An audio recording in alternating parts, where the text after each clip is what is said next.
Welcome back to another episode of Forbidden Depths. I'm your host, Queen Frostbitten, and we're here today to get down, dirty, and sultry by staying open, educated, consensual, and safe. If you're returning, welcome back to another episode. Thanks for supporting the channel and its growth. If, of course, you're new here, make sure you follow, like, and subscribe, because one taste will never be enough.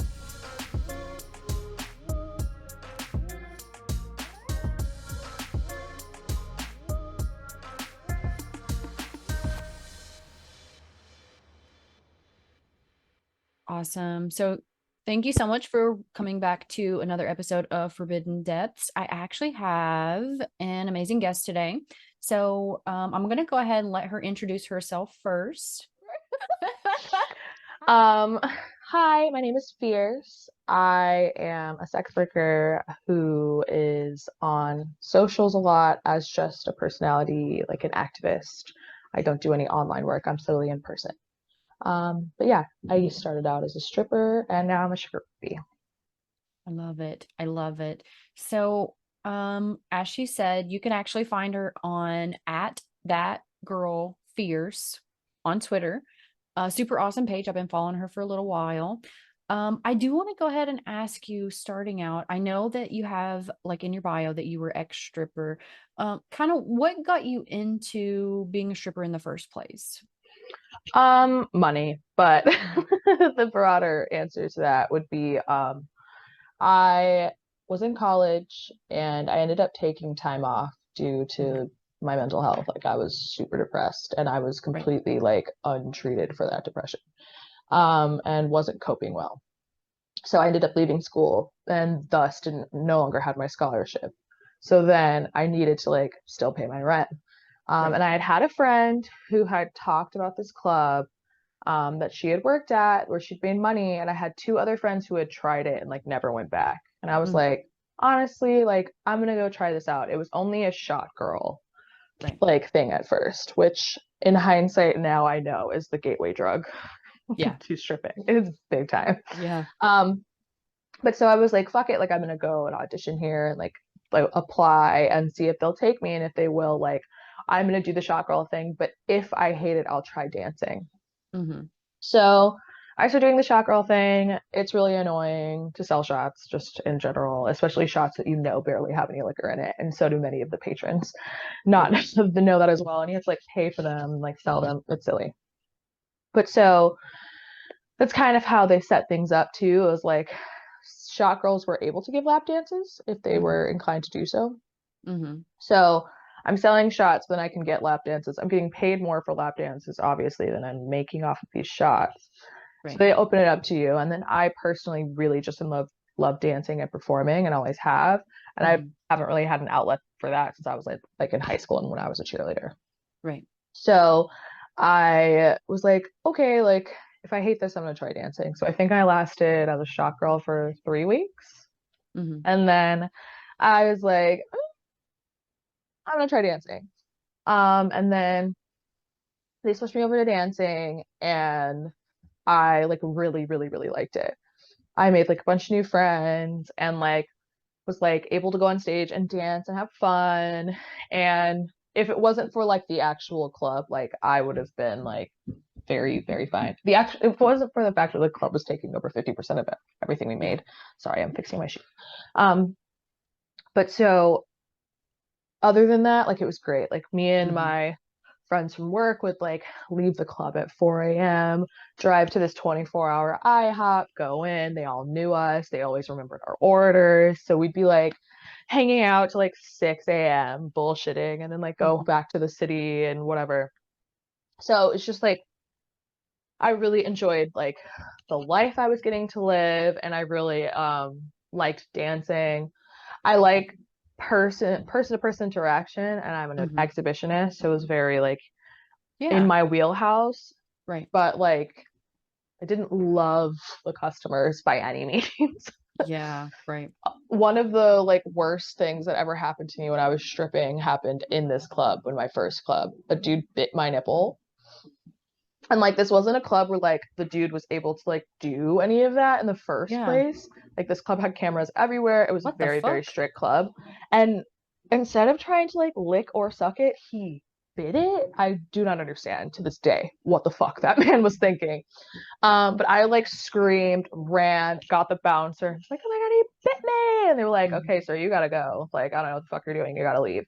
I was just like, what the fuck is this? Why would someone do this? And I was just like, Yeah. okay. So this is my little entry into this world now. And like, I'm experiencing the bad and the good at the same time.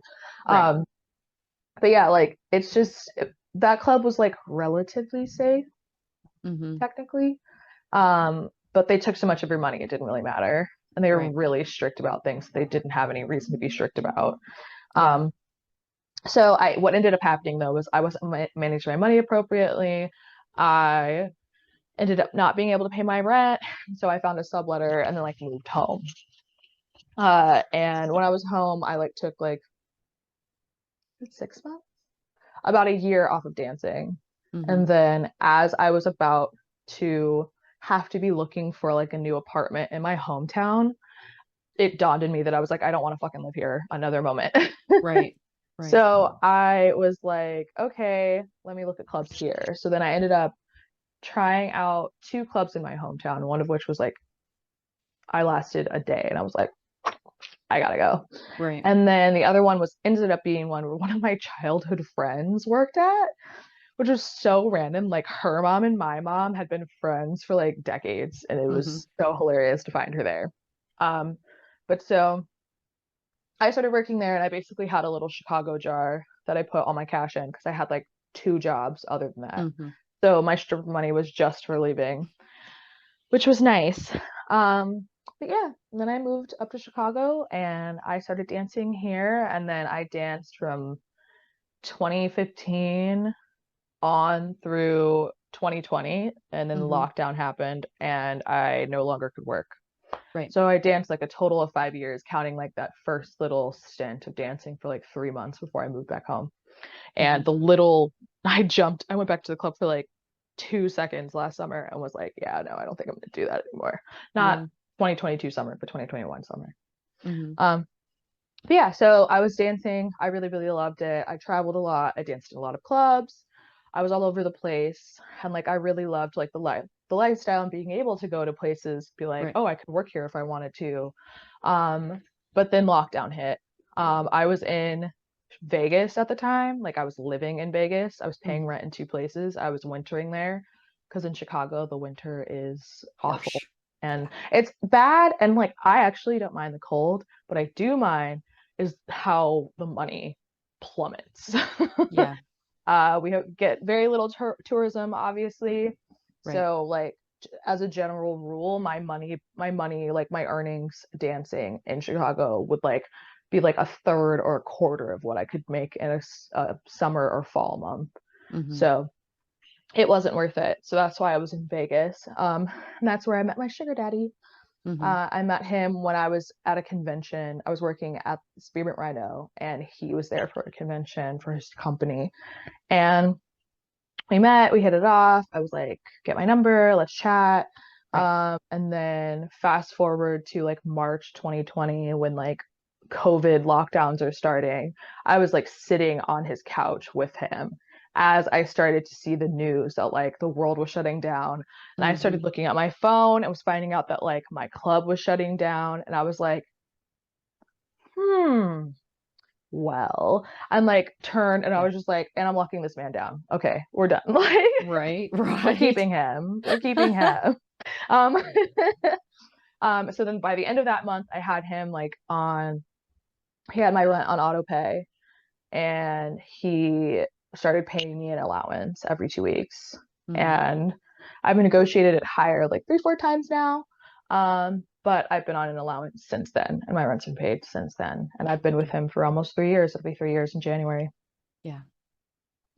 And what's really cool is you were talking about kind of how you got to enjoy this freedom. So I've noticed that most people that come into sex work, they enjoy being their own boss. They enjoy being able to be more flexible. I found that to be a commonality between us. So the freedom, is that something that was most appealing to you? Oh, absolutely. Absolutely. I genuinely and have always hated the fact that in like vanilla jobs, you have to like ask someone if you can do a thing. Yeah. Like you have to ask off on your birthday. It's my Yeah. birthday. It's my birthday. Yeah. Like you have to ask off on your birthday. You have to like give them a doctor's note if you're sick, even if you know Hmm. you're sick and you don't need to go to a doctor for them to tell you it. Yeah. Like there's a multitude of different things that just I'm just like, or I could just exist and live Right. and do my own thing. Yeah. Like when I was stripping, I was working like 3 to 5 nights a week max. I could take off whenever I wanted. I could travel whenever I wanted. I could just do whatever. And it was so, so, so, so nice. Right. The stripper money is a roller coaster. Yeah. And so there were times where I'd be like, well, I have to go in the club because like rent's due. But other than that, like I could literally, if I wanted to, for example, if I wanted to take my entire period week off, I could. Right. Just because had cramps and I didn't want to go into work. I could. Even though monetarily that's not the best idea. When you're on your Right. period, you actually make better money sometimes. Yeah. But like if I was so inclined, I could, without any issues, without any problems. So that aspect of sex work for me has always been like major super plus. Like Hmm. I have no interest in having someone be my boss. I have no interest in like sitting at a desk like 9 to 5. Like that just does not feel right to me for me as a Right. person. Like just I personally am just like I don't know about that. Yeah. Yeah. um I can definitely identify. I'm the same way.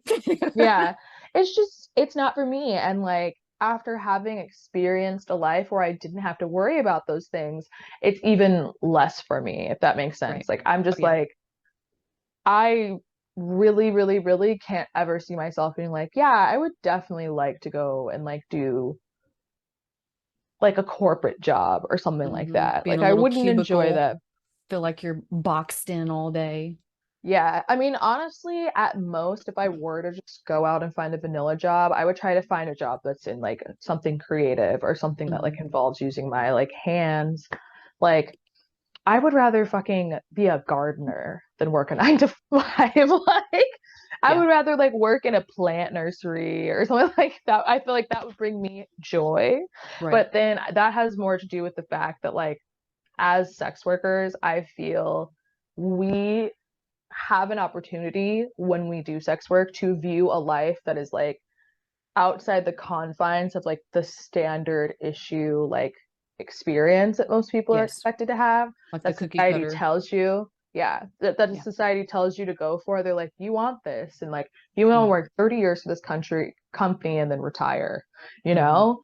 And like instead, we have like the freedom to like move around, make different choices and different decisions for ourselves, go and experience things that a lot of people either don't have the time to experience or don't have the money to experience or things like that. Hmm. Um, so it's just once you've been like your eyes have been open to that side of like life, it's so difficult to then look back at that and be like, yeah, I really want to do that again. Yeah. My last job before I started stripping full time was retail.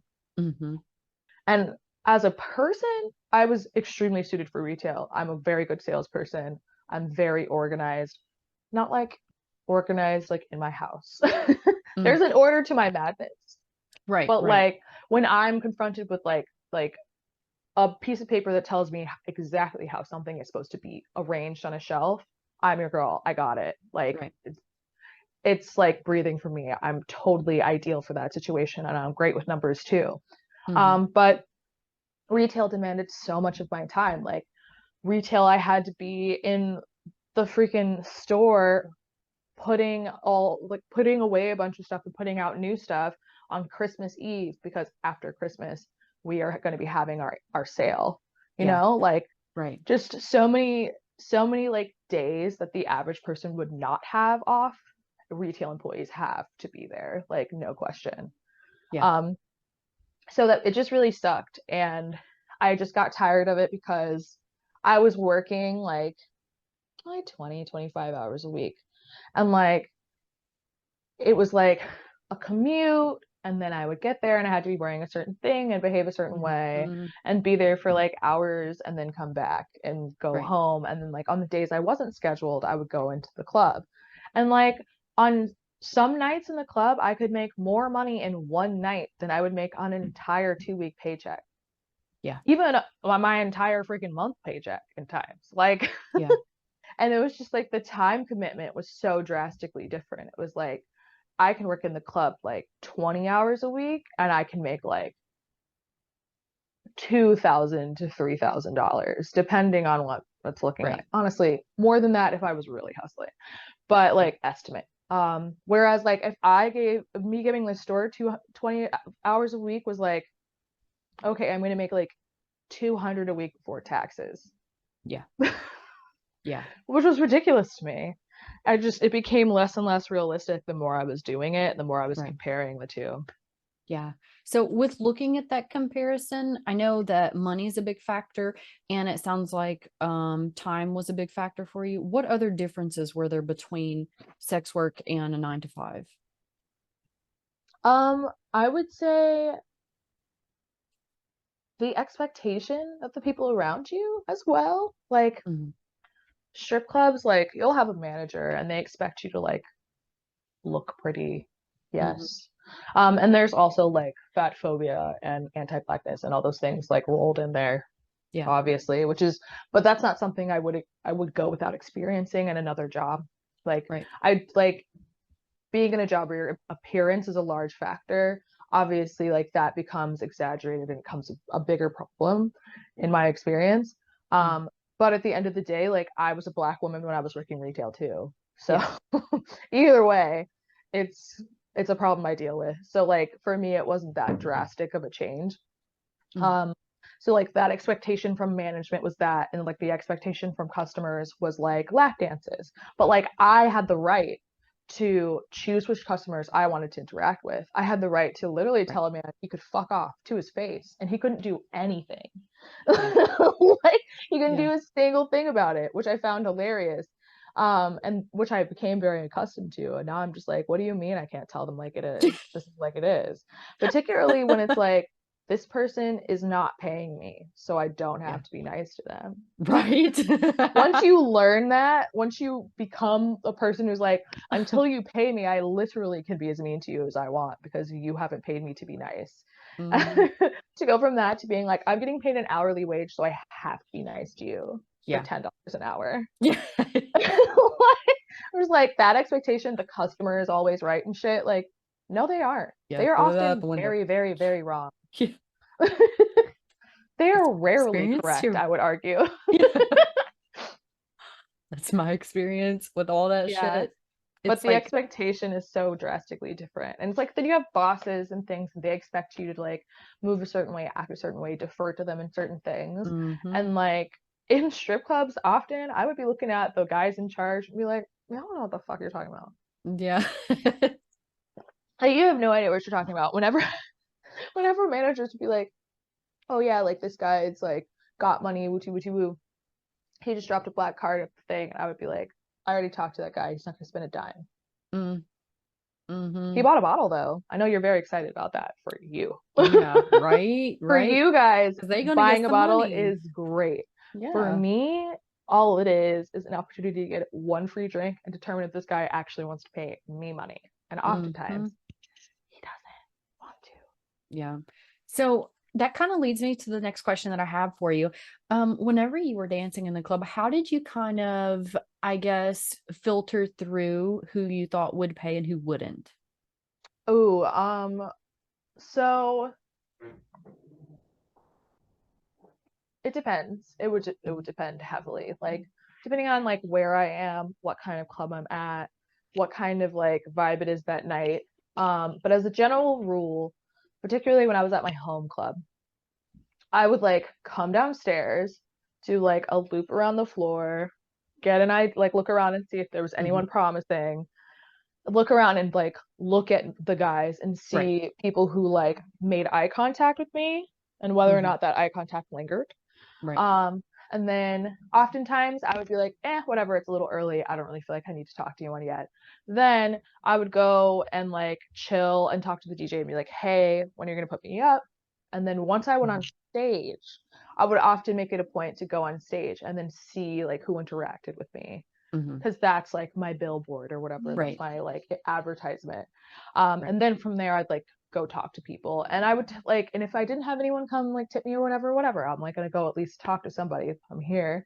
Mm-hmm. But generally like that was how I played it, and clubs were that, in smaller clubs. Right. In bigger clubs, I'm gonna talk to fucking anyone who doesn't have a girl in his lap.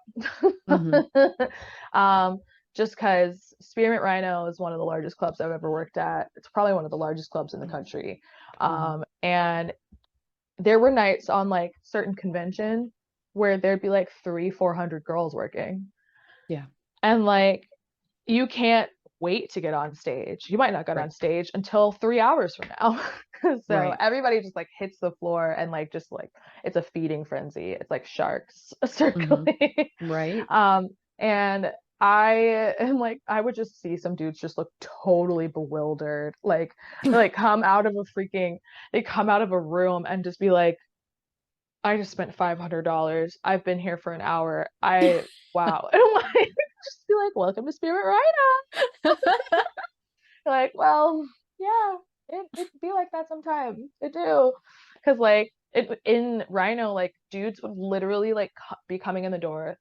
They would radio bouncers about it, and girls would just line up at the door. So like dudes walk in, a girl's grabbing your arm and escorting you to your seat. Yeah. So the moment they get in there, they're being claimed. And the Rhino girls are quick, and they're going to get their money fast, and they can close a sale very quickly. So in that case, it's just like putting yourself out there, talking to as many people as possible. Right. Like going. For sure. But then there'd also be nights where like it was shit. There'd be nights when it was completely shitty. And in those nights, like it's like the opposite of like being able to like identify who has money. It's being able to identify who either doesn't have money or who isn't going to spend the money they have. Right. And that's a matter of like honestly a couple of questions in some cases. Like you go, you sit, you chat for like a little. Most girls try to keep it under 5 minutes, if that. And you ask the questions, like you ask like, hey, how you doing? What are you drinking? What are you trying to get into tonight? Right. Or like what's the occasion, if you're like talking to a group of dudes or like something like that, just to like get an idea of what they're doing. For example, if they say bachelor party, eyes roll to the back of your head. You're like, okay, who's the bachelor? Right. They're like, he's right here. And then like half the time he's like, they made me come here, like I don't want to dance. I was like, but your friends are gonna buy you one. And they're like, all his friends are like, you're trying to talk to them. And they're like, no, my money's to get him a dance. My money's to get him a dance. I was like, your friend doesn't want to dance. And you know that. You dragged him here. Like, nowhere. Right. So there would be like oftentimes like literally like one dude in the entire group who like was actually trying to spend money, oftentimes the married one who was using going to the strip club for his friend's bachelorette party as an excuse to get a little loose. Yeah. Which good for him. But literally like oftentimes the little bachelor didn't want shit. Right. Or he wanted shit, but it was just like you can do like 1 or 2 dances here on the floor and he's done, and they just want to get a dance for him from every single girl in the club, you know.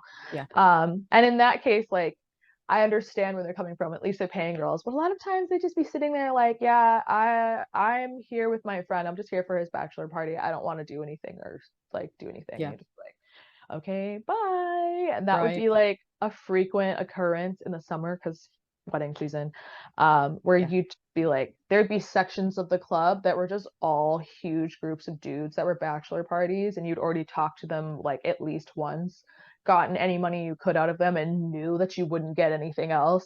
So there'd just be whole sections of the club that were just dead, where no strippers could be found. And like everyone would be avoiding like one whole section because you'd just be like, None of those dudes are doing shit. And we've been talking about this in the dressing room for hours at this point. So everybody Mhm. fucking knows. And everybody just avoids them like the plague. Right. But he's like, bye, no money. But yeah, so I guess like in identifying a spender in my experience has been like learning how to see how people with a lot of money spend money. Mm-hmm. Because I didn't grow up like poor, but like I was like, we were like considered lower middle class, Mm-hmm. but like from like a very podunk state. So Right. like comparably, like if my mom made the same amount of money she made when I was a kid in like Chicago, we would have just been poor. Yeah. Um, but yeah, so rich people spend money in a way that is very different from everyone else. Yeah. Uh, they don't look at the price in a way that a lot of people do, and they're not shocked by like prices in Right. general often that are like exorbitant to other people. And then just like the card in strip clubs, like oftentimes when it goes from you using cash and you like if he can't go to the ATM for whatever reason because he's pulled out his daily limit, what have you, Mm-hmm. um, oftentimes if you're doing longer time in the champagne room, he's going to use a card. And like even people who are very rich will sometimes go to the champagne room and they'll be spending money on their card at 2 a.m. and their shit's going to get locked and they're going to have to Yeah. like call on the phone to like Right. Base Bank, be like, hey, this is me. Let Right. me use my fucking money. The amount of like phone calls like that I have sat and listened to in champagne room are like so like, more than I could count. Um, but like some people, the card literally never declines, and you're like, Yeah. hmm. That's how I identified my sugar daddy. Yeah. Like I met him in the club. I literally found him because I was standing at the bar and he was standing in my peripheral, and I could tell he was staring at me, but he Mm-hmm. wasn't gonna say anything. And I like turned and looked at him. I was like, hi, how are you doing?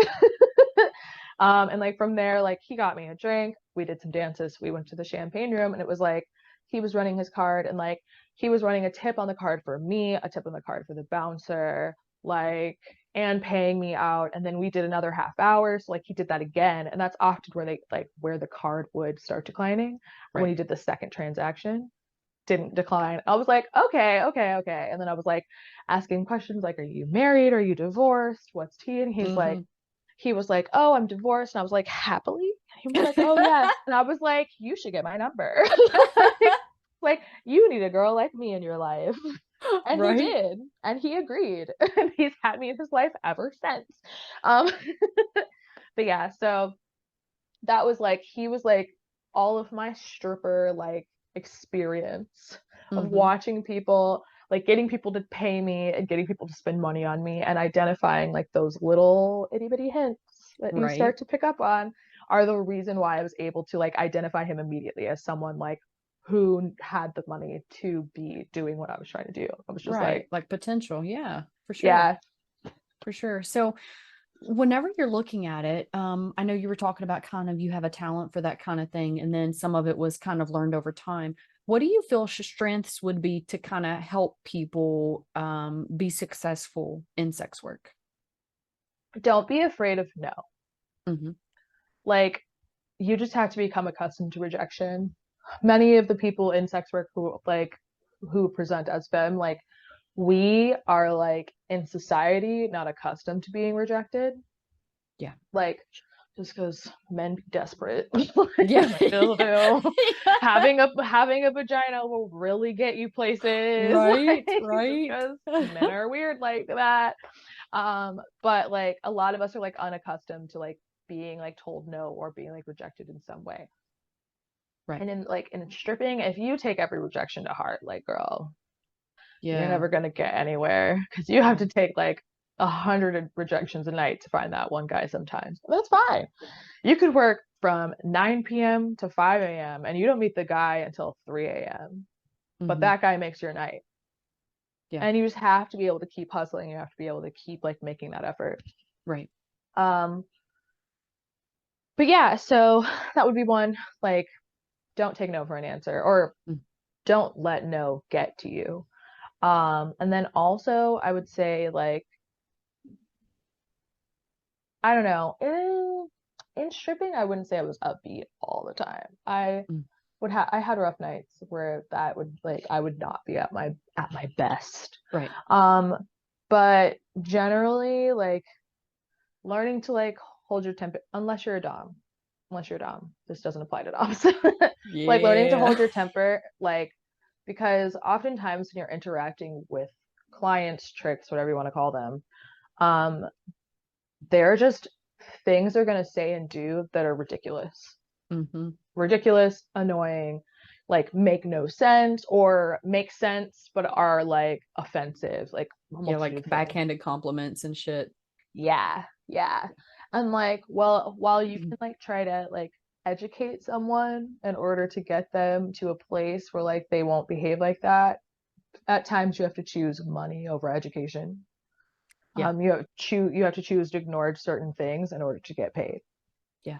I have definitely held my tongue many a time when I've been around white people saying the N-word. Yeah. Because it genuinely was not in my best interest to make a stink about it. Like, right. Do I want to make money, or do I want to argue with this dude for saying the N-word when he's literally, like, lily white? Like, he's some, like, gangsta or whatever. Like, I'm not going to do this. Like, he's never going to listen to me either. Like, right. Like, right. I'm not going to change his ways. I'm not going to be able to do that. Like, he's saying it in mixed company. He knows what people have told him before. He's not dumb, you know? Right. So in that case, I'm like, I'm going to get my money and I'm going to ignore some bullshit, like, and what have you, or like a dude complaining about, like, his wife or something. Like, as a woman, you want to be like, that woman bore your children. Yeah. She's a goddess. Yeah. Shut up. Like, be quiet. Like, the temptation is always there to be like, the nerve of you, sir. Right. The nerve. Like, it's so, like, that shit. is always, like, in the back of your mind. Like, oh man, I'm about to take your money out of spite. Out of spite, I'm about to take your money. I'm about to finesse you out of so much money just for saying that. Just for saying it out loud. Yeah. That, which is definitely, like, big thing in sex work, I feel, is, like, sometimes you encounter people so often, you're like, I'm taking your money on principle. Yeah. I'm like, I'm gonna take your money and donate it to Planned Parenthood. Like, like, fuck you. Which is, like, that's just, you run into those type of people. A lot of rich people are very out of touch, just as a general rule. But if you're trying to get paid, you have to ignore it. Like, you can be on a moral high ground, or you can take their money. Oftentimes you can't get both. Yeah. I've too noticed that. I mean, it's not always the case. Some of them, they just don't know because they're circle. You know what I mean? And then if you talk to them, can talk to them, and they start to, like, pick up on things. Right. Yeah. But I've also seen the other ones that there's no fucking way that you would ever be able to talk to them. They're set in the ways. And then at the same time, like, as sex workers, like, we turn people down all the time. Oh yeah. Like, yes, if I wanted to make money in an environment where I was struggling to make money because it's dead for whatever reason, I might go and talk to a dude who looks like a douche from across the room. Right. Just because, like, I need to make money tonight. But at the end of the day, like, if some guy is genuinely disgusting to me, genuinely, like, abhorrent, like, he disgusts me, like, on a visceral level, I literally know no amount of money would make me hang out with that person. Right. Or, like, spend time with that person. Right. And we have that line in the sand that we are allowed to, like, place. And though in the case of sex workers who are in, like, financial, like, dire financial straits, obviously that line can move. Like, people do what they need to put fucking food in their bellies, roofs over their heads. Yeah, absolutely. Sure. People do what they need to survive. Right. But as sex workers, oftentimes we do get to just be like, no, thanks. Yeah. I'm good. I'm not here for it. No, fuck off. My mental health is not going to allow me to do this and not be upset. So I'm not going to do it. For sure. And I mean, Yeah. that goes back to like sometimes whenever you're dealing with certain people, if you've had some kind of trauma in your past, then yeah, it could be some kind of trigger or something. And no, that's not a good headspace for you to be in. So you can say no. Hmm. You And can and you should. yeah, I feel like so many people don't understand that. Like, this isn't a survival kind of thing. You should be looking at it like, I want to do this because I love it. I want to be happy. I want to be confident in myself, not, oh, well, I have to have this dollar. Because at the end of the day, your mental health is more important than that dollar. I agree with you somewhat, but I will counter and say that there are plenty of sex workers that hate their fucking jobs, Oh, but they yeah, do it for the money. for sure. Um, and maybe the money is what brings them happiness, you know what I mean? Yeah. Um, but yeah, like it is my hope for sex workers as a whole that like doing sex work is more about like what you get out of it. Like, Right. what are you getting out of sex work? You're getting like support for your home, your Hmm. family, things like that. You're getting like the freedom to like pursue other things that make you happy, which Hmm. is I think the case of many people is like Yeah. there are people who don't necessarily like sex work, but they like the freedom that sex work gives them. And they like Yeah. that they can do sex work for a little bit of their life and do all the things they really want for the rest of the parts of their life. Right. Um, and get themselves to a point where maybe they don't have to do sex work if they freaking hate it, you know? Yeah, for sure. Um, but yeah, it's just I want sex workers to be happy, and Yes. if happiness for some sex workers is leaving the industry, I wish them nothing but the best. Right. If happiness for some sex workers is staying in the industry and like really like honing their craft and like Hmm. going further into it, like I personally don't understand when people like try to say that there's like an age limit to sex work Yes, exactly. because some of like the best hustlers I've ever encountered in my life were like in their 40s and 50s. And Yeah. like those girls hustle circles around an 18-year-old girl in a strip club. It's Hell yeah. effortless. They don't even have to do shit. They just Yeah. exist. Their mouthpiece is like incredible.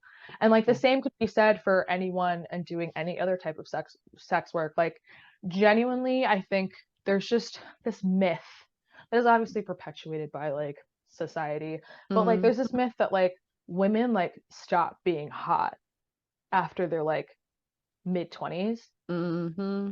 I was like, yeah, I stopped being hot to weirdos who want to date girls that are teenagers or Yes, girls who like exactly. are so close to their teenage years that they're really not adults yet. Yeah. Like, Yeah. like I would argue that anyone under 25 is not an adult Yeah. on legal, like legally, yeah, sure, you're an Right. adult, but like in an actual like life Headspace and experience and yeah. like your brain development, like Yeah. you're not an adult. And Right. you don't know that until you get older than 25 and you're like, oh damn, Yeah. I didn't know shit. Yeah. You Yeah. don't like you don't know. Like I'm 30, I turn 31 next month, and like I'm like, damn, is this what life is supposed to be like? Like, Yeah. wow. I'm like, damn, my 20s sucked. Yeah. Like, Yeah. you're like, oh my God, I'm free from underneath my family and I'm gonna do what I Hmm. want. I'm gonna go places, I'm gonna party and blah, blah, blah. And then like you realize that like I was also like financially unstable, mentally ill, like Yeah. not like Yeah. comfortable with myself and like Right. confident in myself. I didn't love myself. I Right. hadn't reached that part in my life.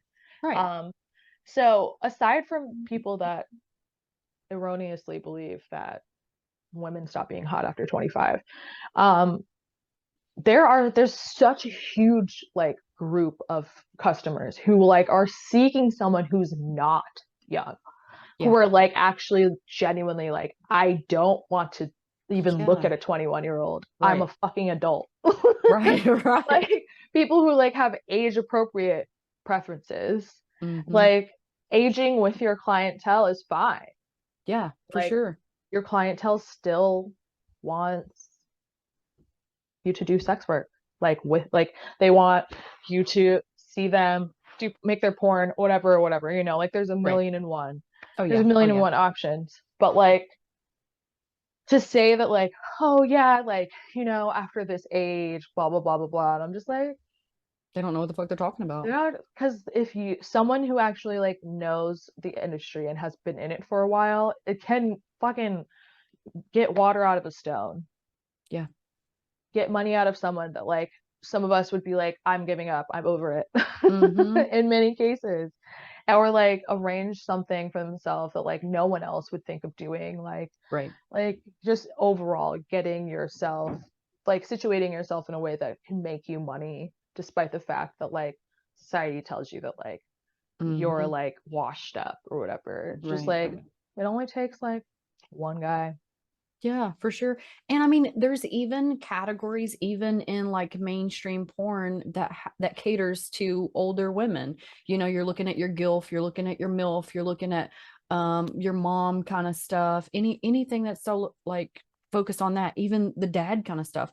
Like it goes with there's literally some kind of appropriate position for everyone. You don't have to be like this little cookie cutter thing and then make it. No, you can literally find what you're good at, find what makes you happy, and there's going to be customers for it. Mm-hmm. It really is. There, if you are doing something, someone will pay for it.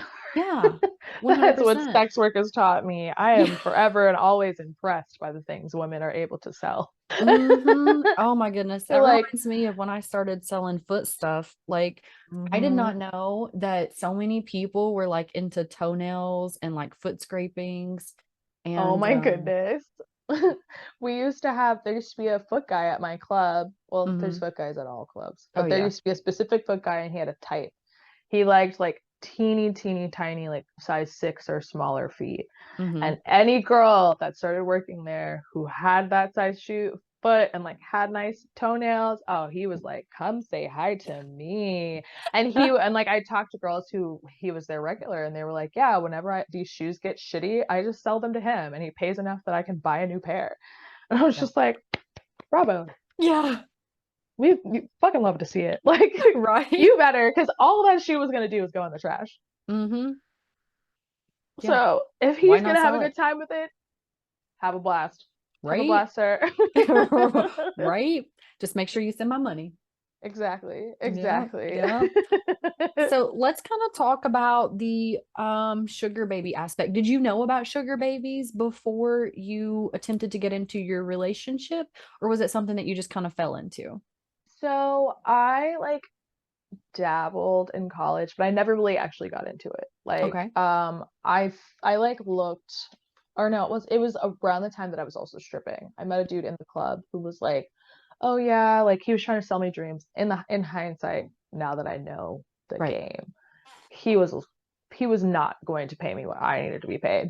Right. So like we never got to like the point where like we had an established relationship. We went on like a date and Hmm. then like he came into the club and he got really, really handsy. And I was just like, what the fuck do you think you're doing? And he was like, oh, come on. Like I met you outside of here. And I was like, yeah. And then like you came into my place of work and there's cameras in here. Right. So chill. Right. He's like, they don't care. I was like, I do. Hmm. I'm not getting fired for you just because you like took me out to like lunch and you paid for me to get my nails done. Right. But yeah, so that was like my first little entree. We really didn't get far at all. That horse didn't even leave the stall.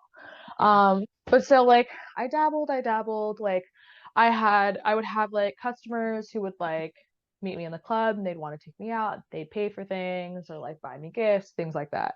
We never got to the point where I was doing full service. I was always just like taking their money, taking the dinners, and just being Right. cute. Just like, Right. man. And that was mostly because like I just wasn't, and I wasn't finding what I was seeking. So Mhm. my Like dad was, compatibility. yeah, like Mhm. so compatibility. Like my dad was a cheater, so I like Mhm. really don't fuck with that married man shit. Right. Like my dad was never married to my mom. He cheated on my stepmom, and like I from afar that was shit. I'm like, no. Right. So like obviously like so many sex workers have married clients. Nobody's obligated to like turn down money in Right. order to protect someone's marriage. It's not their marriage. But for me, nah. I'm not gonna help you cheat. I'm not gonna help you cheat. I don't fuck that shit. Right. And often I just really feel like dudes who want to help you want like in sugar baby relationships who are like married are often like trying to get you to fall in love with them and shit. I'm just like, no, Yeah. no, Yeah. no. Why are we trying to do that? You're married. Yeah. It's Why do you want almost to be like in they love with need me? you. They need you to feel that. They need to feel desired almost. And they want to basically hire you to do that because they're not getting it met by their significant other. And I understand it. It's therapy, but at the same time, that's not for everyone. You know what I mean? That Yeah. compatibility, we got to find that. Yeah. I was just incompatible with most of the dudes I was encountering. They like ended quickly. I didn't go places just because like, but then I was practicing. I was Right. practicing to get to this point. So like 1 year I played Tinder like a slot machine. Mhm. I like posted my profile, whatever, and then I literally just swipe right on like I set my like age thing up to like 50 or something. Mhm. And I just swipe. Anyone who looked promising, anyone who looked like he had money or whatever, swipe. Mhm. I started like, you know, like everybody has like the same, like, oh, how are you? What do you do? Blah, blah, blah, things Right. like that. I like made a note in my phone with like my responses that I was giving to everyone. Mhm. And I was talking to people, and then my bare minimum for a date was dinner. Yeah. So that eliminated a lot. Right. Off rip. My bare minimum was dinner. And I ended up going out with 3 guys from there that I actually saw more than once. And like one of them, I like 2 of them were people I actually like tried to date, like as people. But then one of them was like practice for Mm. sugaring. Yeah.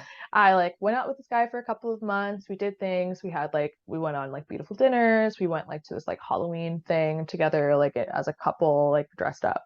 And then like I came to a point in our relationship where I was just like, honestly, I'm never trying to get physical with this guy. I'm not at all into him in that way. And like Right. he would have to pay me for that to happen.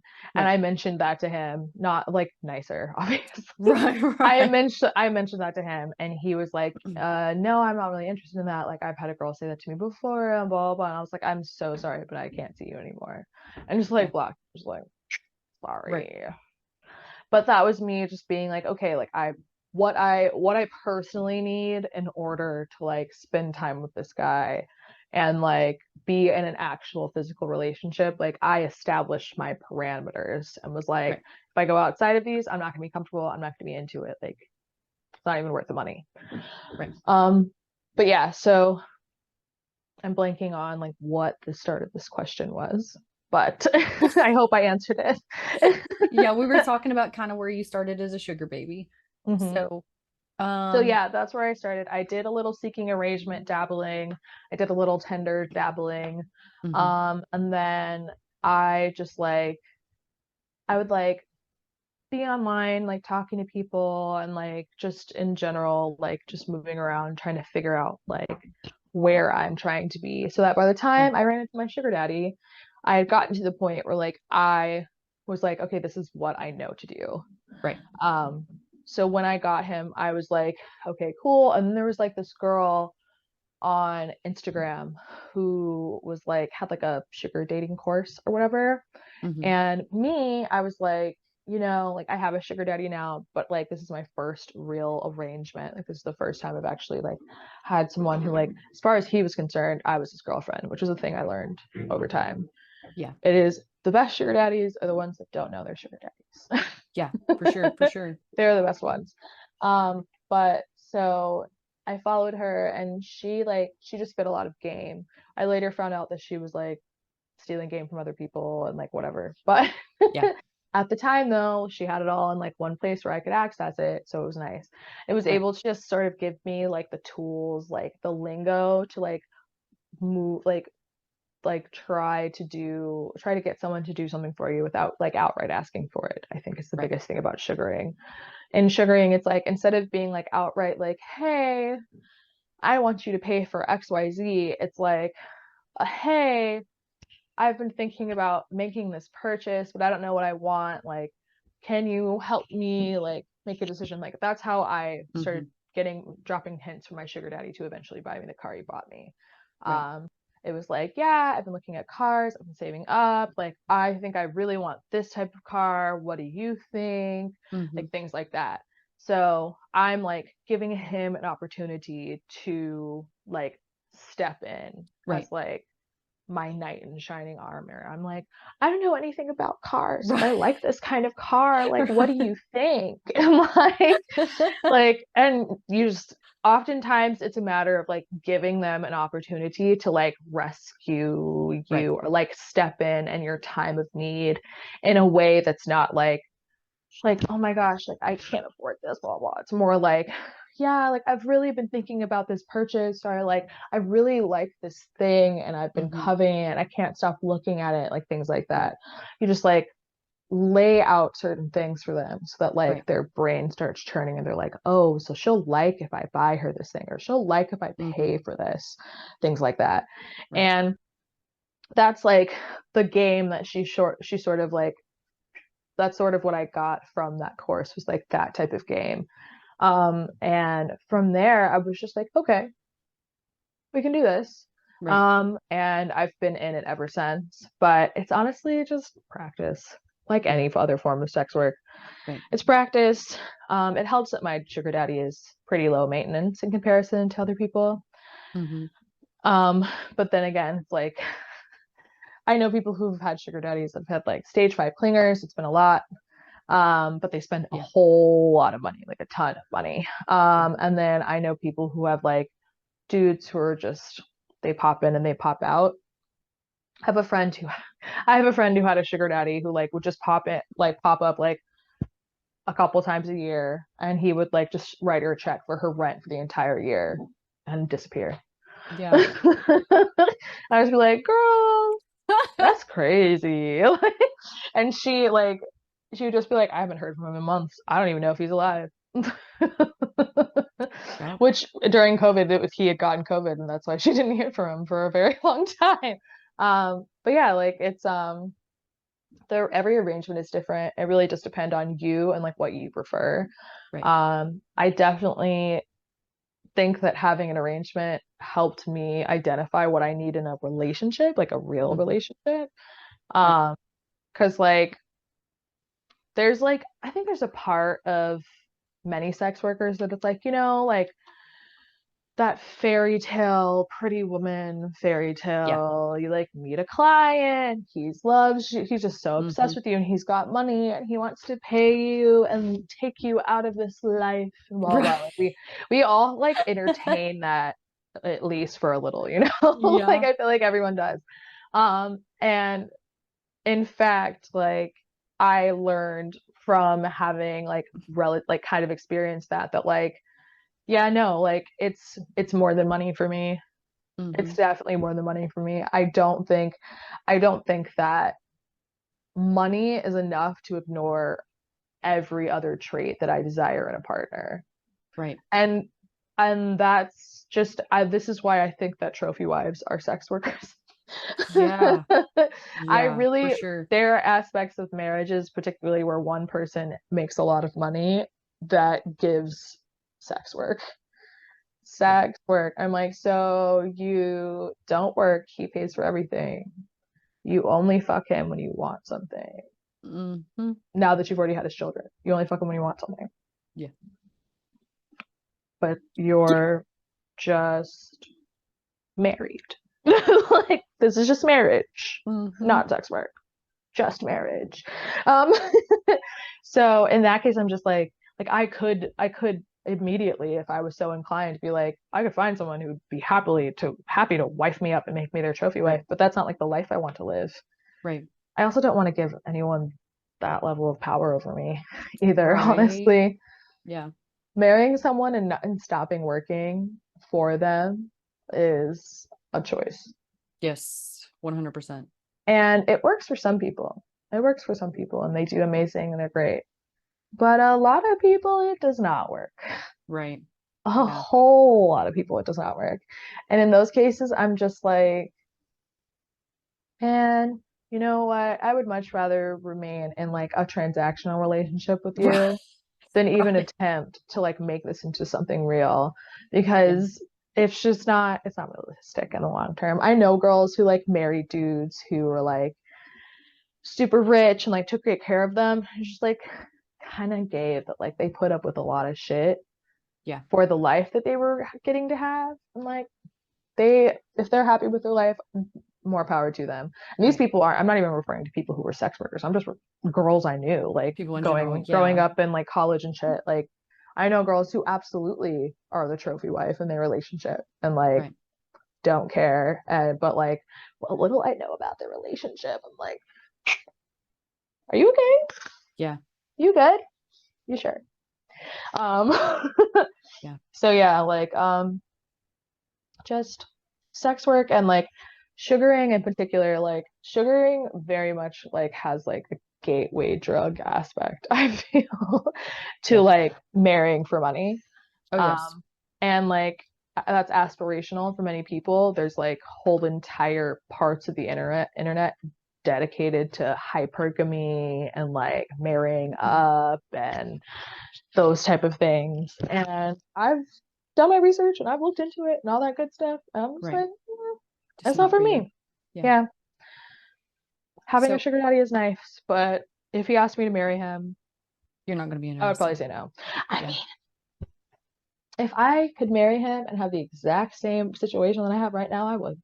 Yeah. I won't even lie. But But it that has to wouldn't be with be, those boundaries. Right. I wouldn't be like living with him as a married couple. Like we live in Right. different states. I Right. see him like once every 2 months. Yeah. Like we don't live in the same state. He's a workaholic. He barely has any time. Right. If I could stay in my home state while he kept like paying, well, while he started like giving me access to his money to spend however I please, Right. okay, Right. like Right. yes, I do. But like if I was gonna have to like go and play house, nah, Yeah. nah. Because then that just means I'm getting to a point where like my life is going in a direction that I'm like not trying to go in at all. Right. For sure. So that kind of leads me to the next question that I have for you for limits. So like whenever you have your relationship with like you have with your sugar daddy right now, do you have soft or hard limits for your relationship? Um, so I would say, excuse me, I would say that like yes and no. Yes, in that there are things that like if my sugar daddy attempted to do these things, I would be upset and it would be a hard no. Hmm. But like my sugar daddy is like very docile and like pretty chill. Like I couldn't do or deal with a sugar daddy who needed to be in constant like communication with me.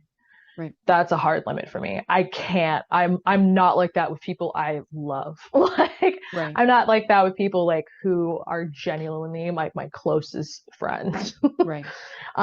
But so that's a hard limit for me. I can't be that girl. I'm never going to be that girl. If someone were to get salty with me for not hearing back from me for like a day, like I'd be like, dude, we have lives. Like Right. I can't like I can't like I can't care about that thing. I'm really sorry that that upsets you, but like I can't care about that thing. Now, Right. granted, in my real life, like with my partner, like we definitely stay in constant contact and like spend a lot of time together. But like Mhm. they're a person that I genuinely like love and care for and like Right. I share a life with Right. versus like a sugar daddy situation and I'm like you're paying me but you really are not entitled to that much of my attention in many Right. ways.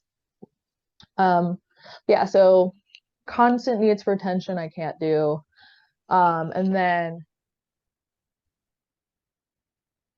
hmm, like carrot dangling. He doesn't carrot Mm, dangle me. He's yeah. he puts his money where his mouth is. But that's another thing that I can't deal with a guy who's like, "Oh, I'll buy you this thing," and then like you ask about that thing, and they're just like, "Oh yeah, you know, like maybe like another time or something like that." Yeah. I'm just like, "Don't play with me. Right. For We're not sure. doing that." And then like, yeah, those are like my hard limits. Like things I won't put up with is like carrot dangling, and I don't fuck Mhm. around with like constant contact, and I don't do possessiveness. Yeah. I don't do possessiveness. You do not own me. I don't Right. do that. I don't do that in my relationships in real life either. I am non-monogamous. Like, you don't own me. You're never gonna own me. No one owns me. I am my own to give, which is a Right. quote from one of my favorite books. I'm like no one owns me. I am my own person, Yeah. and I will remain such. Right.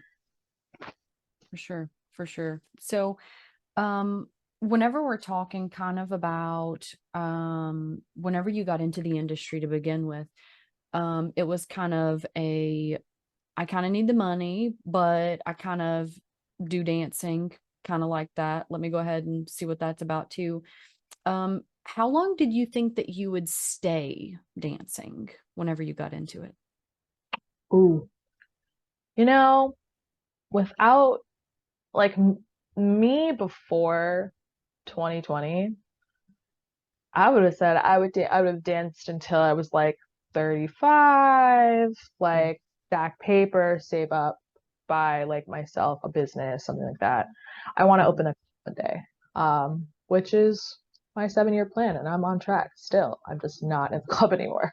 Um, but yeah, I probably would have done it and gotten to the point where like I had either used my money from dancing in order to like create the business that like of my dreams, Mhm. or I would have found a vanilla job and left the industry just because Yeah. like it's just dancing in particular is hard on your body. Um, that's the biggest thing is like as much as I would like to have said like I'll dance until like I'm 45, I don't care. My knees were Yeah. telling me no. Yeah. Yeah, for I sure. started to understand towards like the end of like how much damage you do to yourself by walking around in heels for Yeah. long periods of time. And I used to wear like 8-inch heels. Like I was Yeah. wearing big ones. So, Um, question for that. What was your favorite brand of heels while you danced? I literally only owned pleasers because Mhm. pleaser. Yeah. I now own like hella heels and stuff, but like I honestly stuck to pleasers Mhm. because I wasn't really seeking like something outrageous. Like my like signature was 8-inch clear slides. Like Yeah. they went with everything. I Yeah. had like a couple other pairs that like I would wear from time to time, but I was a clear side girl to the core Yeah. of my being. I literally bought a pair in my first year dancing and was like, this is me now. Right. Like, this Right. is me now. This is it. I'm this girl, official. So in that case, like I was just a pleaser girl, and because that was it. Like I knew my brand, I knew my Hmm. style, and I knew I was gonna buy it every time, every Yeah. single time. Now I own some Hella heels, which are really cool, and I really like them. They're really beautiful shoes. But one of them's like suede. Like I now own suede like bottom shoes. I never bought them when I danced because they would get disgusting immediately. Like there was Yeah. no reason, unless you got black ones, like they were going to get fucked up the moment you touched the floor. The Yeah, for moment sure. you went on stage, you would get something gross on them and it'd be a wrap. Um, so for me, like I was just like, I'm not gonna get like all the fun, cute ones I covet because like what's the point? Like I'm just gonna make them look ugly immediately. Right. Scar them and scratch them. Yeah. And I'm like, I don't want to do this to this heel. I love Yeah. it. I like her It's a too lot. cute. Yeah, like I here, hold on, I'm gonna grab them real quick. Okay.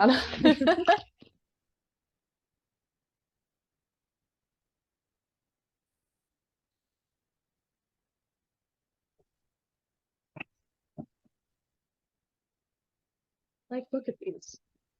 Oh, They're yeah. like art. Yeah, those are fucking gorgeous. They're so pretty. I would never wear these in the club. Yeah. Ever. Sacrilege. No. Absolutely not. Like that was just but I finally got to buy some like objectively beautiful shoes because I was like, I Mhm. don't work in the club anymore. I can just wear these for fun. Poland Yeah. in my house. Right. Right. I which is love it. key. Oh my gosh, I just saw my whole thing spun you around. But yeah, like I was a pleaser girl, Hmm. but I was basic in that I didn't really like deviate Yeah, from clear until I stopped wearing shoes, like being like exclusively wearing my shoes for work. right. Because I wasn't down to fuck up anything. Like clear heels can stand the test of time. Yeah, and the scars don't show up that bad on them. Like if you're looking at other stuff, like the color gets all fucked up, especially if there's like another color underneath.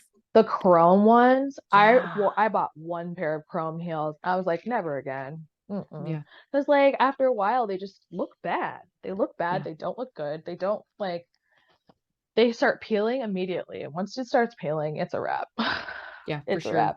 And I did a lot of floor work, so it was always like that front part of your heel, which is like the first thing people fucking see. Yeah. Yeah.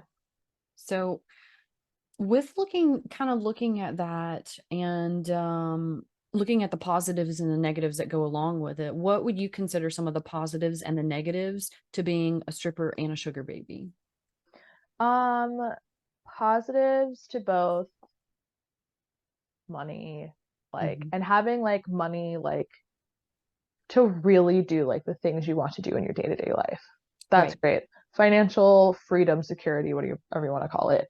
Um, Stripping, con, the fact that you have to go into the club to make your money. Yeah.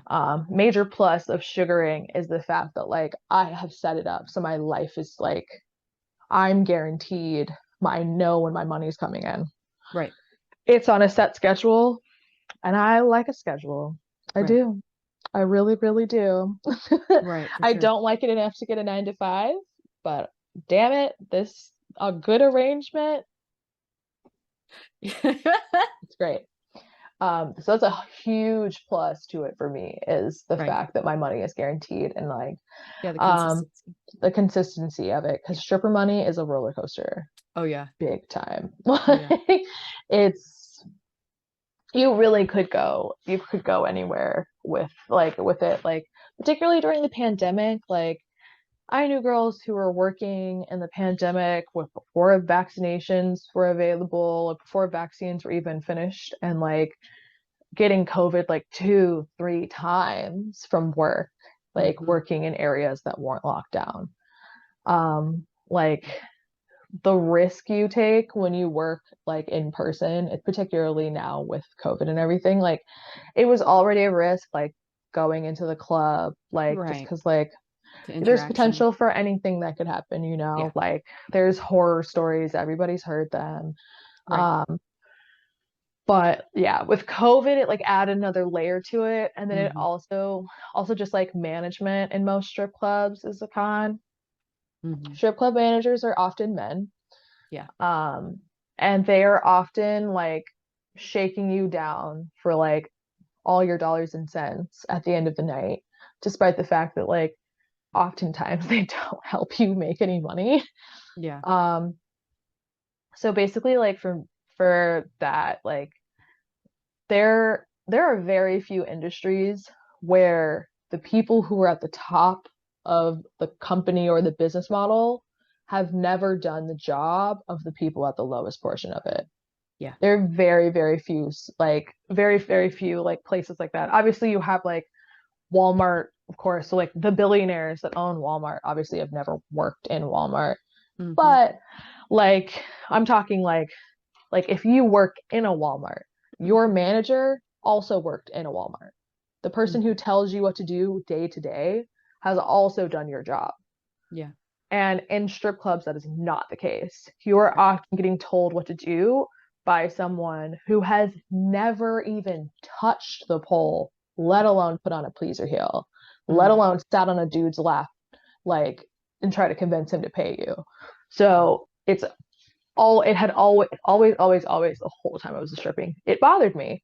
Right. It bothered me. I'm like, who are you to tell me what I should do? Right.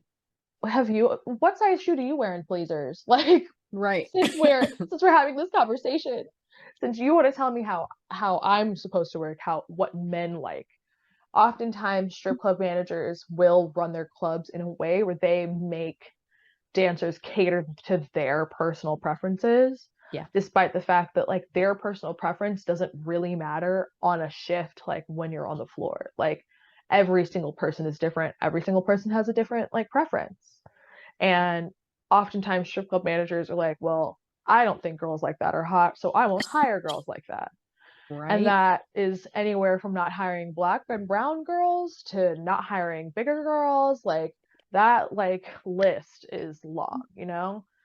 And at the end of the day, like I have never worked in a club where there wasn't someone asking me if there was someone there with a body type or a look that we didn't have. Right.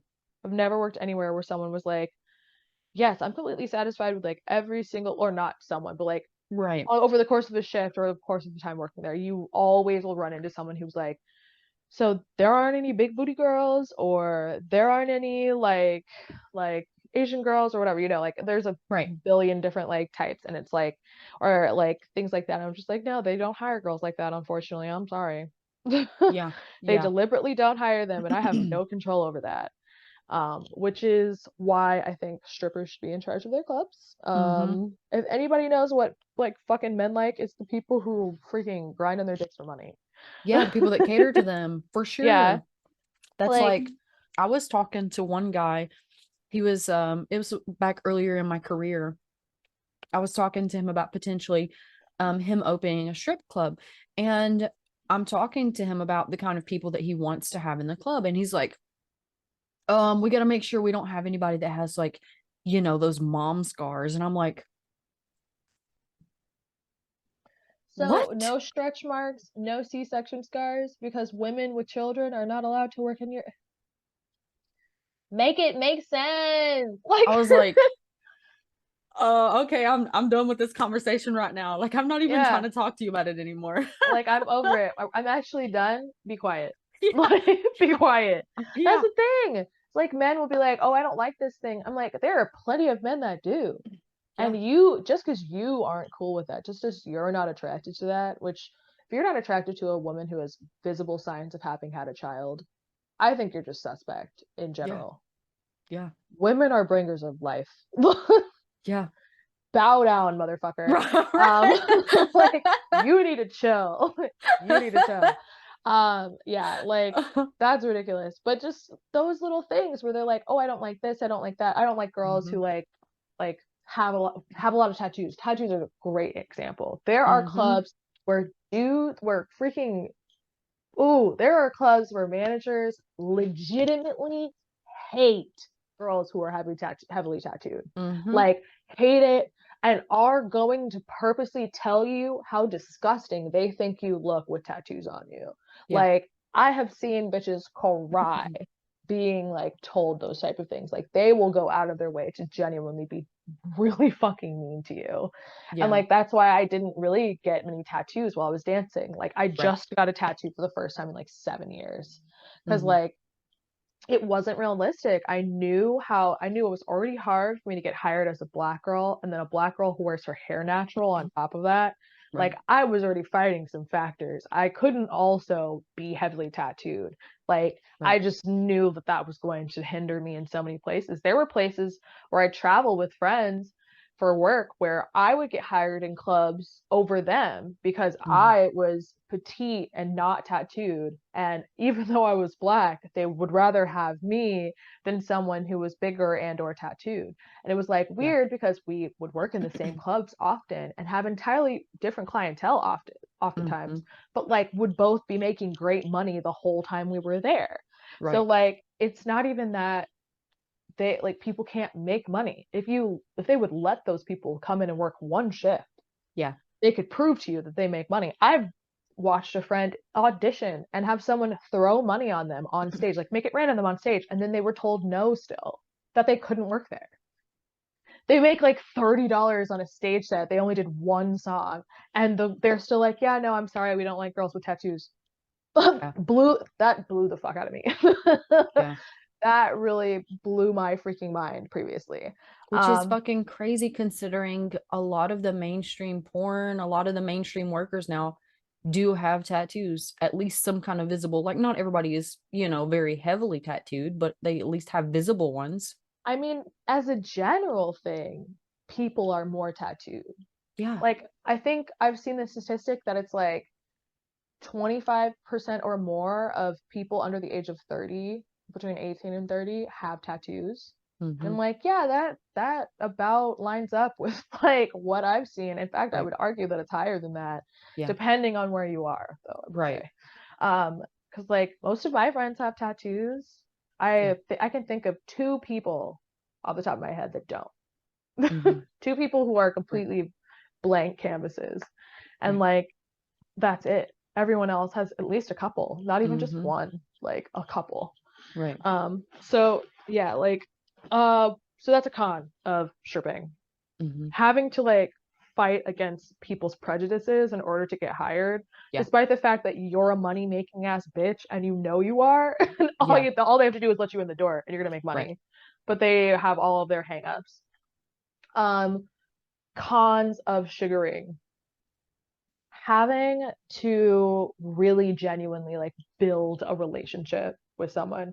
You do Hmm. that in stripping like with regulars, but you don't have to make money. Right. Like I was not that type of bitch. I was a traveler.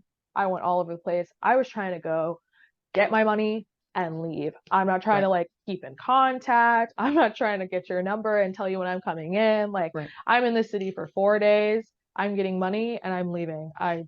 Whatever. You can follow my Instagram if you want to see if I when I come back. That at Right. most for me. Versus sugaring, like I have to maintain this relationship. Like it is literally like my job to make Right. sure that I am like maintaining this relationship. Luckily, my sugar daddy is falls off the face of the earth often. That's why he has to pay girls. He is very not communicative, and Right. it's hilarious at times. I'm like, dude. There's been times when like I haven't talked to him in 2 weeks, and I'm like, hey, like, is everything okay? He was like, yeah, like I've just been working a lot. Like I didn't have anything nice going on or cool, so I didn't feel like I wanted to bore you. I was like, what? Yeah. That doesn't even make sense. But like whatever. Like it's just that logic. It's hilarious. But like I like put myself out there and I'm like, Hmm. hey, like, how's it going? Hey, what are you trying to do on our next trip? Blah blah blah blah blah. Right. Things like that. You actively have to get to know someone, start to remember them and their preferences, Right. build a rapport. And in the case of sugar baby, being a sugar baby too, like and again, like this could be a pro or con for people. For me, I'm good at it. So it's not that big of a con for me. But for many people, it is. Hmm. For many people, they're like, oh God, I don't want to do that at all. I don't blame Right. them. I don't blame them at all. Right. But for me, like I was able to like curate my upstairs neighbor is vacuuming so It's okay. loud. um, but yeah, so there's that. And then also like in public, having to be in public with like someone who is clearly not your age. It's a Right. major con of sugaring, I would say. In the strip club, whatever, you're dancing for a dude 40 years, you're a senior. Hmm. He's gonna go home, you're gonna go home, never ever have to even Right. discuss it or with other There's no people. maintenance. Right. When you sugar, like you're in public with your sugar daddy, you're at dinner, you're on a plane, you're on a like freaking, you're shopping, like things like that. So like you're with him and like you can like see people see you together Hmm. and like try to justify in their Right. mind why you're together and Right. not attribute it to the fact that he's paying you, even though it very much is that situation and it's easy to tell. People just be like really trying and you like watch them eliminated, like maybe he's her dad, then you guys like touch in a way and they're like, okay, maybe he's just a nice guy. And like sometimes I'll be places and I'm like, I'll see people and like it's just I know it's a toss up. They either think I'm like I've got daddy issues and I date like older men to like fulfill that or whatever. And I Hmm. don't. I have mommy issues. Hmm. Me and my mom are in a great place now, but me and my mom were not in a great place when I was young. Yeah. Um, thank God for therapy. Um, so like for me, it was like so that they're either like she has daddy issues and she wants to date old men, or she's being paid for it. And like they really would rather believe this than this. And I'm Mhm. but the money, like be real, be for real. I literally never touch my wallet when I'm with that man. Mhm. I don't even bring that shit half the time. I'll bring my Yeah. ID at most because sometimes you get carded aggressively Yeah. in restaurants and shit. They'll be like, yeah, I need to see your ID. We're like, you trying to figure out how big the age gap is? Yeah. You wondering? I would wonder too. But I feel like like when I worked in food service, when I worked in retail, when I encountered people who were clearly in this situation, I was like, girl, get your money. Like Right? I never looked at it and I was like, yeah, that's her boyfriend. Right. Or like that's her like man, like she loves this man so much. Like, no, Right. she is buying things, he is swiping a card. Mm-hmm. I know what's happening here. Transaction. Good for Yeah. her. Good for her. Yeah. So that like you have to deal with the fact that like people are gonna make weird assumptions and be Right. strange to you in public. I think sugaring like in that aspect is like difficult for people. Some people don't want to fucking do that. For If you live in sure. a small town, you literally can't do that without everyone you know knowing. Yeah.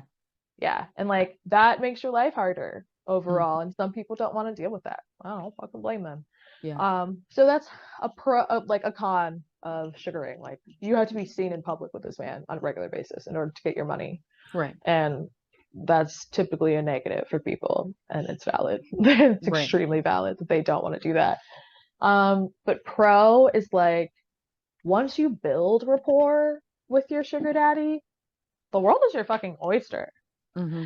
Cause like unless you encounter a guy who's like super like stingy and Mm. like the type who's like trying to get his money worth, which is Yeah. like those guys are annoying no matter what part of sex work you're doing it That's in. right.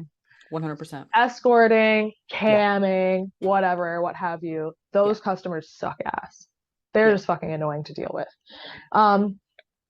With sugaring, like once I get to the point with my sugar daddy where like we're on like we've built a rapport, like you stop having to talk about certain things. You stop having to ask certain things. Like I know when me and my sugar daddy plan a trip that he'll set it up so we'll be riding in at least business class on the plane when we go places.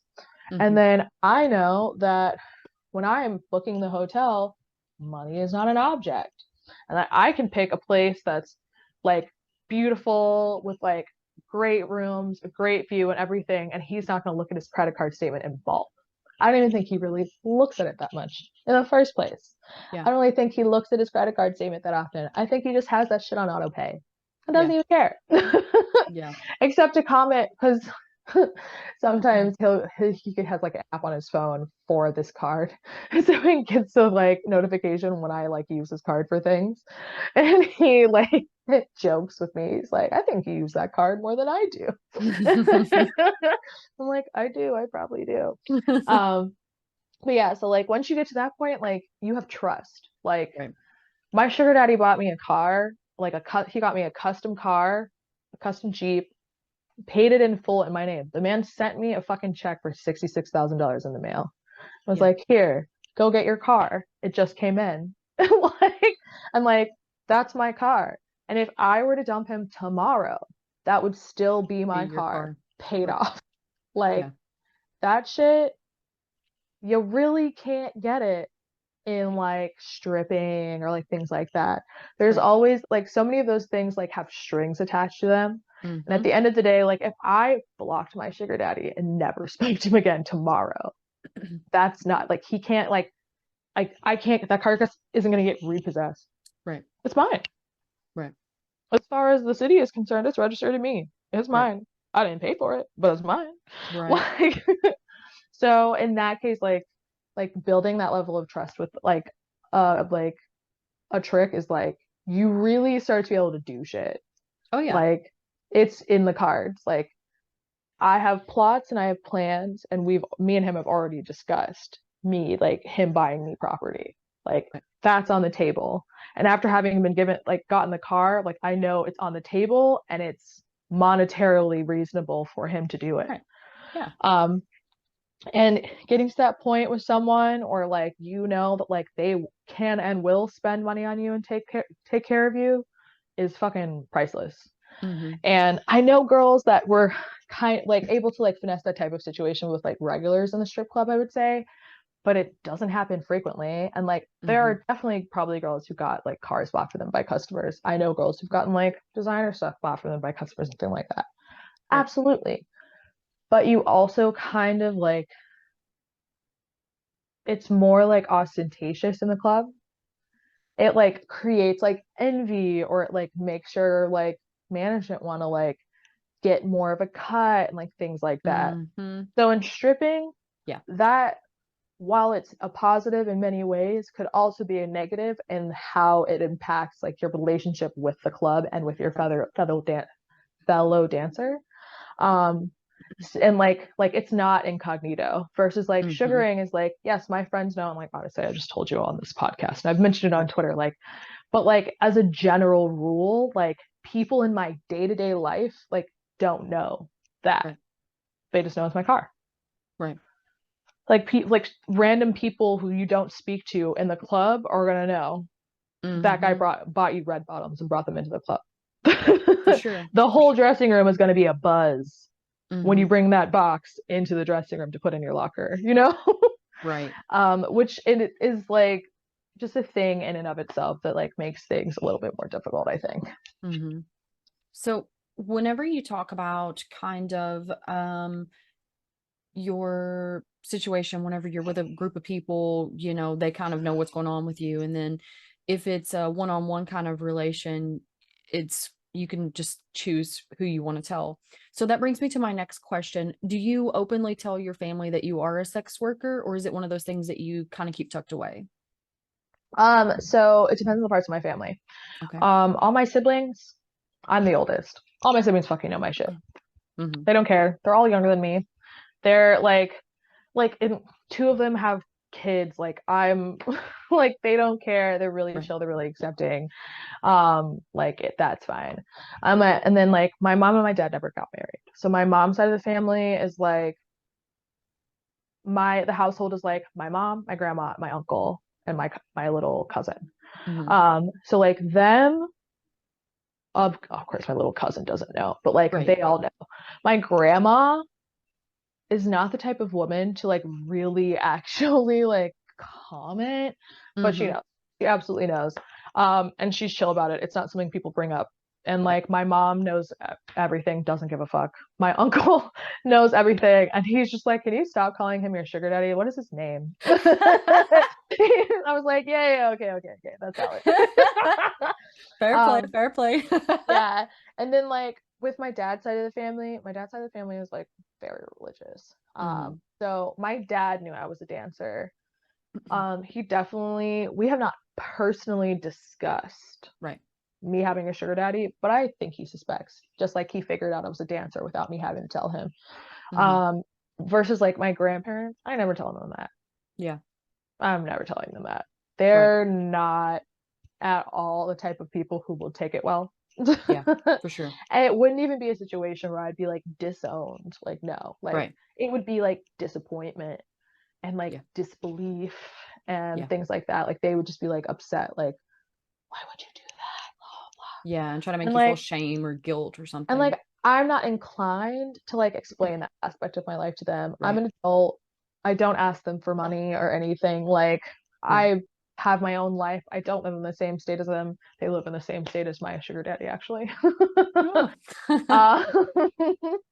uh, but yeah, like I sincerely like the people that know. I am much closer to my mom's side of the family, so most of them Mm-hmm. do know. Right. Um, in fact, when I was stripping in my hometown briefly, um, one of my uncles came into the club, or no, my cousins. One of my cousins came into the club and he saw me. We Mm-hmm. made eye contact and he turned right around and went straight to the front door guy and was like, I need my money back. My fucking family is in there. And then they came and they were like, hey, so and so said that you're his cousin. Is that true? And I was like, yeah. And he went and disseminated that to like all the men in the family and was like, hey, Avoid this club. like, so that's how most people find out. And it genuinely like it was nothing. They just all like Right. didn't care. they all were Nice. just like, okay, we don't go to that club. Nice. And then I I fucking moved, and love I'm it. sure they can now go to that club again. But literally, like, I was like, that was just a very quick, like, everybody was like, y'all don't want to go to that club. Go somewhere else. Like, but that was all it was. Yeah. So like my mom's side of the family is pretty chill. My dad's side of the Mhm. family is a little bit more like buttoned up, I would Right. say. So it's just not a conversation I'm interested in having with them. I have Right. like younger like cousins who are my age and stuff like that who like I've told and they know. Yeah. It's just like their parents. Nah. Right. For sure. Their parents and my grandparents are the like same age. My grandparents are both from huge families. Mhm. So I am like the oldest grandchild, but I am also older than some of their younger siblings' kids. Mhm. It's complicated. Our family tree is very weird. But yeah, so it's all over. So there's like an aspect of, I'm very open. Like if I have individually hung out with a person in my family outside of like a family function, like going to like a funeral or like a wedding or something like that, like they Right. probably do know because I'm not keeping it a secret, Right. but I'm also not announcing it like on Facebook either. Yeah, for sure. For sure. So I got one more question for you. It'll be the last question of the night. So I want to ask you kind of about your responsibilities, kind of what does a day for you look like? A day for me looks like a day for me looks like I wake up, I let out my partner's dog and feed her. Then on a day like today, I went to go to a local grocery store to go do the food pickup that I do for the food rescue I volunteer at. Mhm. So that's what I did. I went and like got that food and then I like distributed it. There's like I don't know if this is a thing in other places. I'm sure it is. But like there's like community fridges in Mhm. Chicago that are like a fridge and like a pantry sort of setup that's like placed in like individual neighborhoods where Mhm. then you can like donate food like like preferably like prepared foods in that case. Right.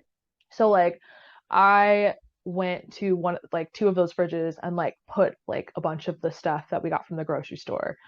Um, and it's just because there are things that the grocery store would have to throw away because they can't sell it, but that's like Yeah. not, it's the sell by date, not Yeah. the not the like Right. eat by date. The perishable. Um, Yeah. yeah, the perishable stuff. So when I put that stuff in the fridges, like oftentimes there's already people coming to select from it like as I'm putting stuff into the fridge. So it Right. normally goes pretty quickly. So that's what I did today. And then ordinarily I would have had pole class at some time today.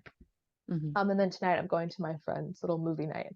But yeah, like an average day for me is like I go and like maybe I volunteer, maybe I have pole class or whatever, and like or maybe I have like a special event. On Mhm. days when I'm seeing my sugar daddy, it's like wake up and like generally speaking, when we're traveling, we're like wake up, go get breakfast, go like sightseeing or go to the beach or whatever, wherever we are. Mhm. It's just a vibe. Um, Right. we really do just like go places and we're like, ah, relaxation. Last time we went on a trip, I like spent like 4 hours, I feel like reading on the beach, Mhm. and it was so nice. And he was like off the ocean, like snorkeling and shit. And I was just like, I'm good over here with my Kindle, Right. getting some sun. It was like at like a adults only hotel too. Mhm. Yeah. Highly recommend. Yeah, The for sure. quiet, Yeah. Yeah. priceless, priceless. But yeah, so that's like my like average day. My average day like is just like I go and I volunteer and then I go and I have like a class, I have pole classes and sewing classes, or I like go see my friends, or I just like Mhm. stay at home and like play Stardew Valley on my Switch Yeah. and like snuggle my partner's dog. But yeah, so I do a little bit of this, a little bit of that. Very nice. Very nice. So I again want to say thank you so much for coming on to Forbidden Depths. Anybody, again, that doesn't follow her on Twitter, make sure you do at that girl fierce. Follow her on Twitter. She also conveniently has all of her links in her bio. I So do. yeah, you can pop on over there. They're all there for you. Thank you guys for joining us for another episode, and we'll see you in the next one. Hey, it's Queen Frostbitten again, your host. I just want to remind you that you can follow us on YouTube at Forbidden Depths. That's FORBIDDENDEPTHS. Or over on Twitter at the number 4 BIDDENDPODCAST. Remember to always stay educated, consensual, and safe. We'll see you on the next show.